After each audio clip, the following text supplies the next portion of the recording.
40 for Raidable Crest Titans.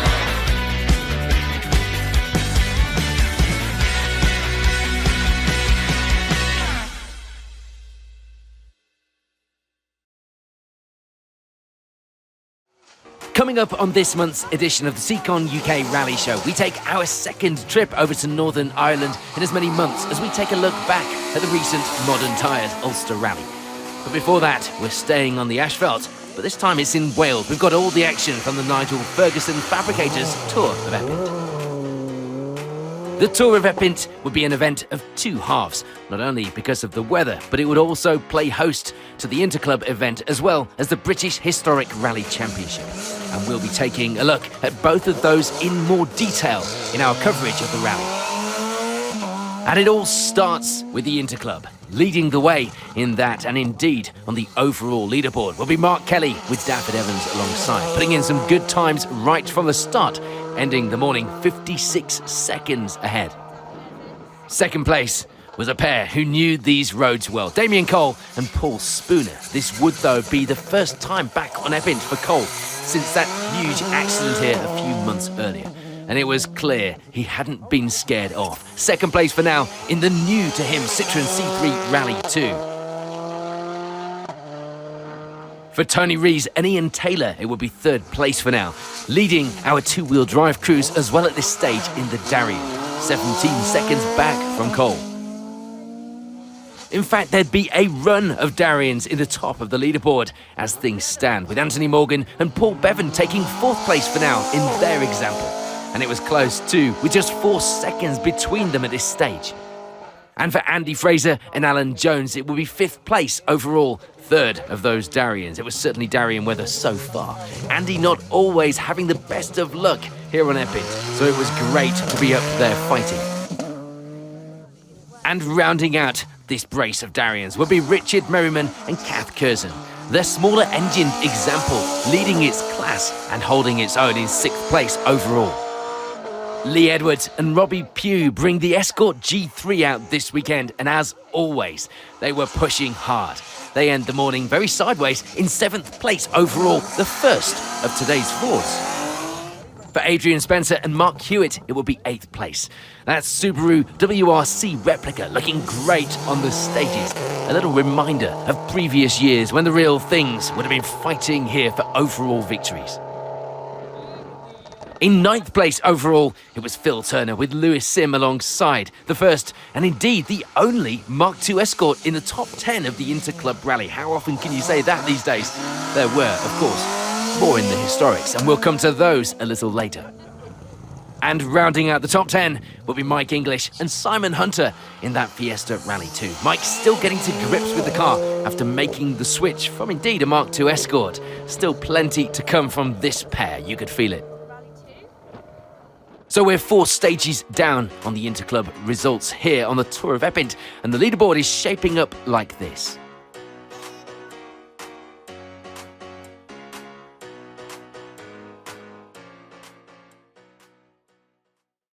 On to the afternoon stages then here on Epynt, and it's fair to say the weather took a turn for the worst. It was no longer Darien weather. There'd be no change for Mike English and Simon Hunter, though. They continue to round out the top 10 to end the rally.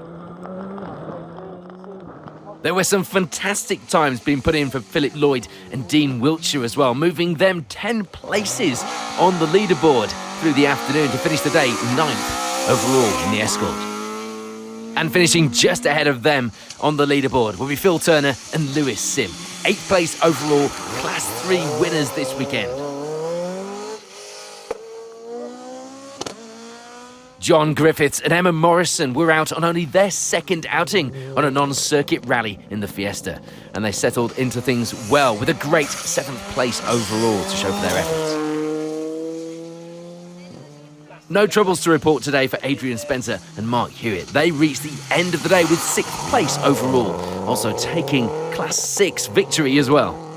We'd lose a couple of our Darians from the leaderboard, so it would be a move up to 5th place for Lee Edwards and Robbie Pugh in the Escort G3. A good end to the event for the pair, who were as entertaining as ever and braving these conditions for the spectators. Of the two surviving Darians at the top of the results, and you'd have to say that was pretty impressive in these conditions, it would be Anthony Morgan and Paul Bevan coming out second of those. They take a fourth place overall finish as well. And that means it's Andy Fraser and Alan Jones taking the Class 5 victory. A strong result and an overdue one as well, with a number of retirements on the score sheets of late. The top of the results wouldn't change though. Damien Cole and Paul Spooner taking an impressive second place. That confidence almost back up to scratch, certainly putting the Demons to rest and adding another strong finish on Epynt to the list, even if it wasn't victory this time round for Cole. But that victory would go to a hard-charging and well-deserving Mark Kelly. David Evans alongside a dominant performance in the Skoda, giving them a lead of over a minute and a half by the finish. A great result for the pair, a faultless drive here in Wales. So before we take a look at the historic results here on Epynt, here's a quick look at how those overall times looked on the Interclub leaderboard.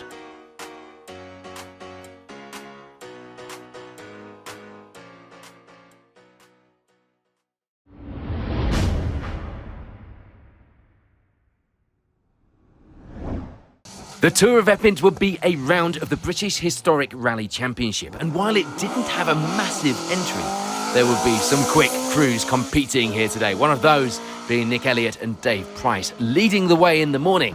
That lead would be just a single second ahead of Melvin Evans and Sean Williams. The pair out in the historic escort and clearly enjoying themselves. A close battle already after 4 stages. For Jason Pritchard and Phil Clark, it would be third.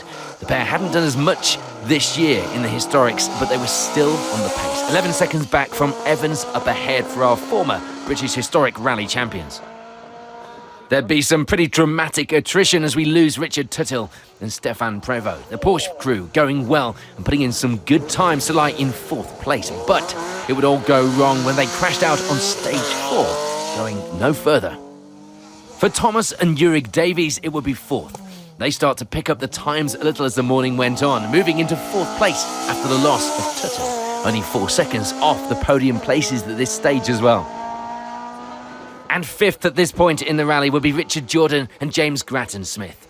They were a little back from the crews up ahead, but even then it was only 24 seconds. Still a close fight then, all the way through this part of the leaderboard as the event reached the midway point.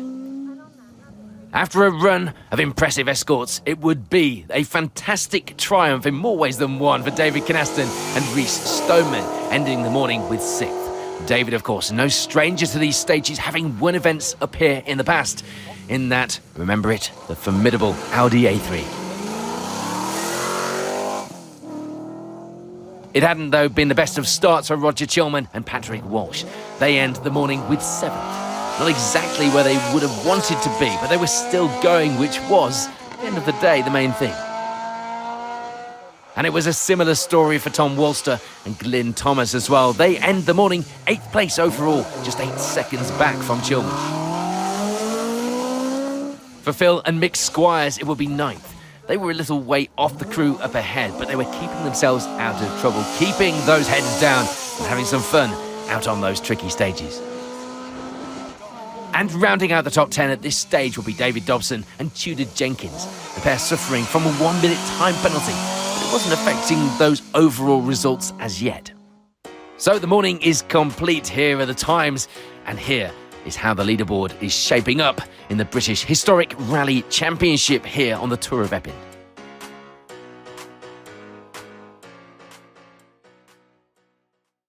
We're back out onto very different looking stages for the afternoon then. There'd be no change though for David Dobson and Tudor Jenkins despite the weather. They continue to round out the top 10 in the escort. And indeed, there was no change for Phil and Mick Squires. They end the event 9th place overall.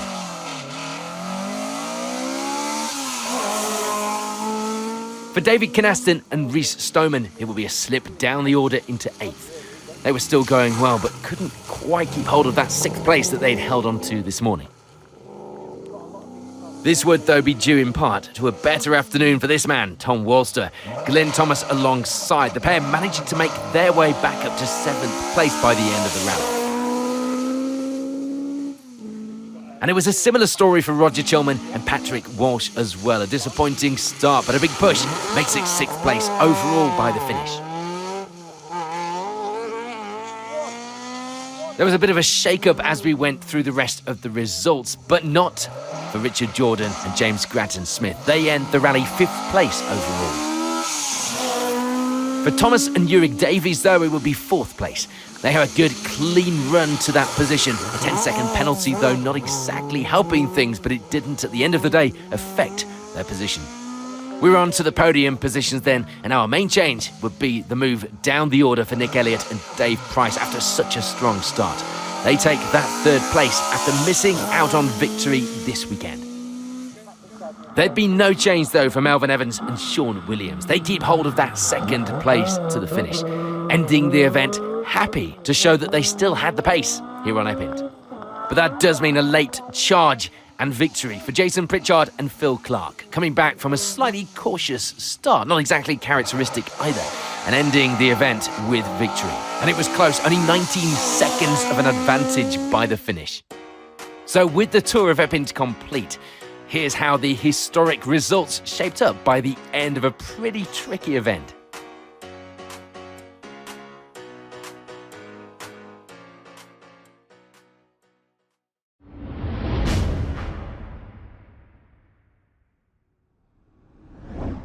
The Modern Tyres Ulster Rally would give the crews 2 days of competition on the Irish lanes.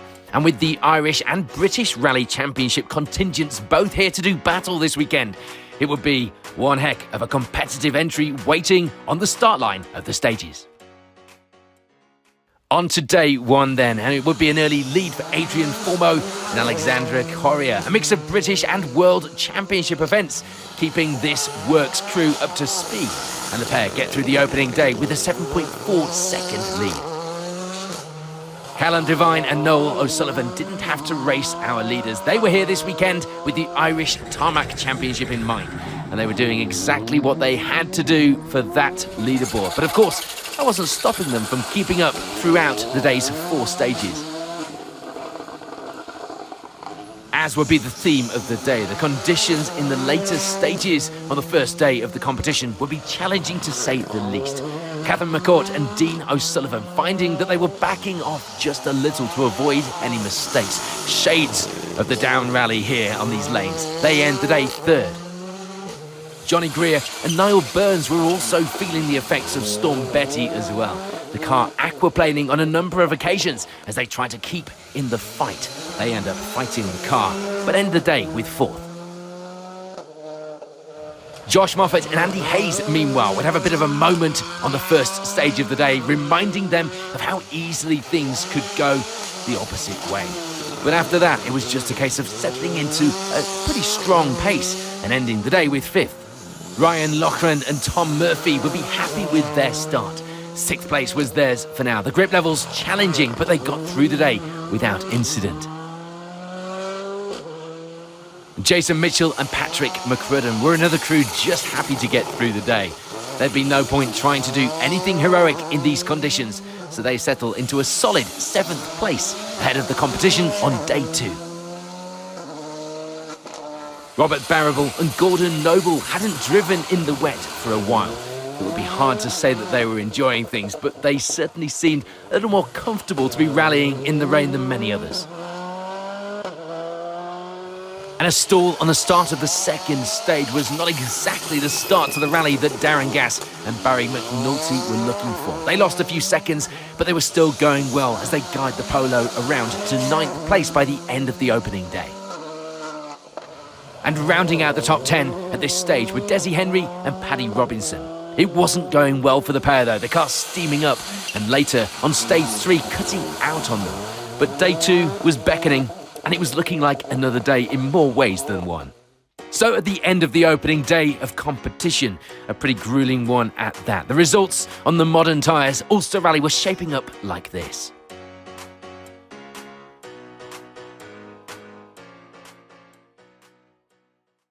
That was a crazy day, I would say. The rain was really heavy in the first stage.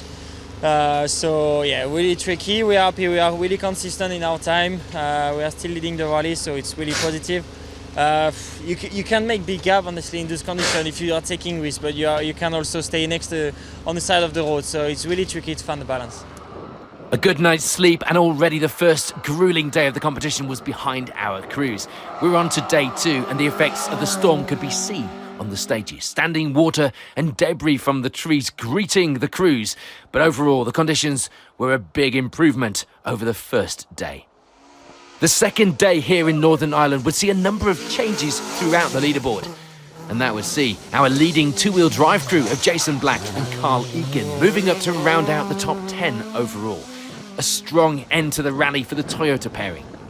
Neil Roskell and Rob Fagg were over this weekend, and without the pressure of their upcoming Asphalt Championship finale, it meant that they could enjoy themselves on these stages, just like they did last time out. It wasn't without incident, but they make it to the finish with 9th place overall. Gary Pearson and Daniel Barrett hadn't been to these stages in some time, so they took some time to adjust and get themselves back into a suitable rhythm. A good run through, though, sees them taking 8th place overall in the polo. It's pretty fair to say that Josh Moffat and Andy Hayes were not exactly on top form this weekend, and it may have prevented them from fighting for a podium. It didn't, though, stop them taking a 7th place finish. Robert Barrable and Gordon Noble gain a few positions in the second part of the rally to move up into 6th place. A good end to the rally for the pair in that Citroen. And Jason Mitchell and Patrick McCrudden would be another crew happy with their performance this weekend on the Northern Irish lanes of the Ulster. They gained some time on day 2, grateful for it too, and they end the rally 5th place on the overall leaderboard. After lying in 3rd place for day 1 in those grueling conditions during the storm, and indeed for much of day 2, it was a disappointing drop to 4th place for Catherine McCourt and Dean O'Sullivan, of course, who won here on the Down Rally in Northern Ireland just a few weeks ago. They miss out on that podium position by just 6.1 seconds by the end of the rally. And pipping them, literally pipping them, to that final step on the podium this weekend would be Johnny Greer and Niall Burns. A last-minute change around in the order, netting them that strong finish.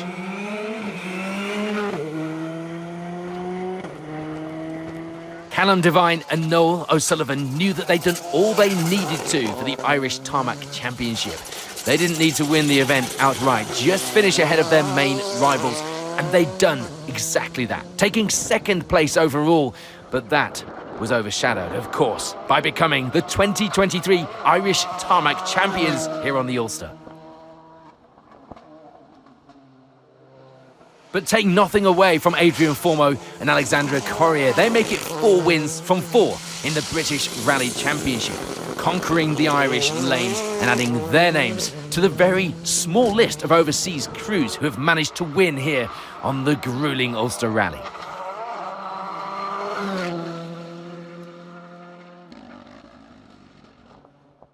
So with an entertaining rally here in the Northern Irish lanes complete, here's a reminder of how those overall results shaped up.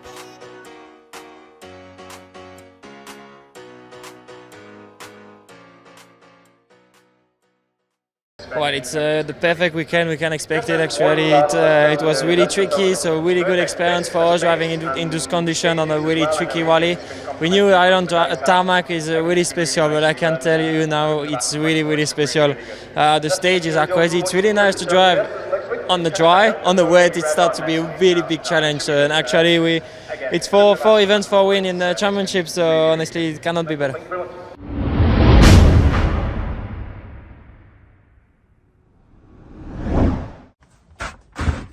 You didn't think Rally TV was all dusty stage-side selfies and bustling city centre opening ceremonies, did you?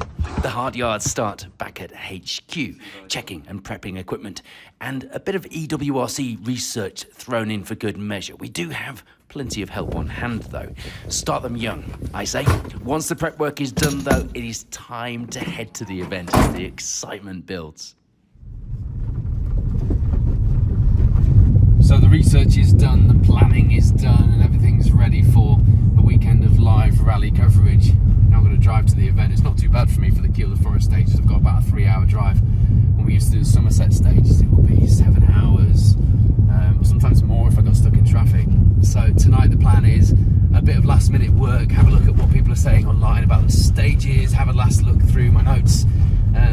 a case of nice meal, early night, and ready for a weekend of rally TV. We're going to set up now, and I'll give you a bit of a glimpse into what goes on when we set up for these live stages here in the MRF Tyres BTRDA Rally Championship. Having recce'd the filming locations, it's time to transport the equipment.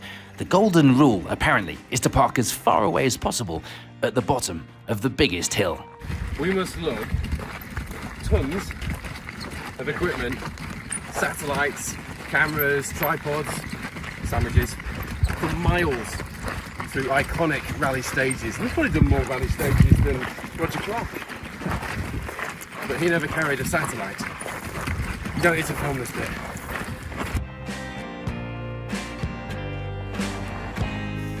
Back in the day when we first started doing coverage, live coverage wasn't really a thing from the side of the stages without huge investment, helicopters, big satellites.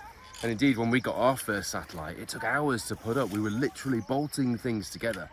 It just took forever, and then it was a pretty unstable uplink. Now with mobile technology what it is, and satellite technology what it is, along with a bit of trickery by producer Wayne, this is basically our holy grail. In this, and I can't show you what's in here, if you come a bit closer, I'll give you a sneak peek. Oh no, producer Wayne's looking, can't show you. In there is everything that we need to go live, and it's not as simple as just mobile uplinks, satellite. There's a whole lot of connections and various backups and fail-safes, and honestly, it's like a mobile studio. It's like everything you get in a studio van, but in a massive box that Wayne has to lug, and for some reason he always parks at the bottom of a hill. We always have to lug it up a hill. Not sure why he does that. Saves him on the gym costs, I suppose. But everything we need is in there. It's Wayne Goldring's secret box. Never thought I'd be saying that on camera.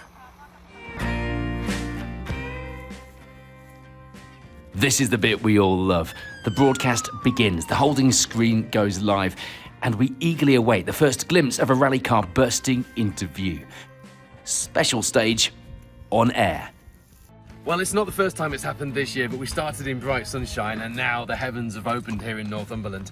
But I hope that's given you a real insight into what goes on behind the scenes here at Special Stage. We've been doing this as a team, but mostly as friends for 15 years. We've enjoyed the adventures we've had, and we're continuing to enjoy them. We've really thrown our hats back in the ring this year with live coverage of various championships, as well as our new SeaconUK rally show, which we're loving putting together with highlights packages, which is what made this great in the first place.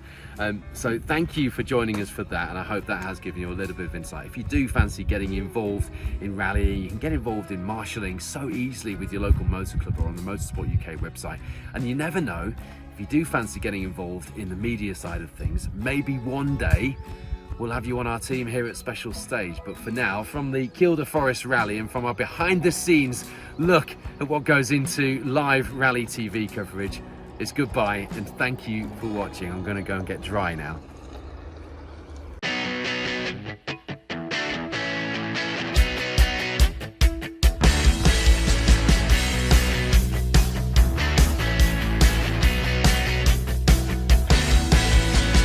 Care 40 for Rateable Crest Titans.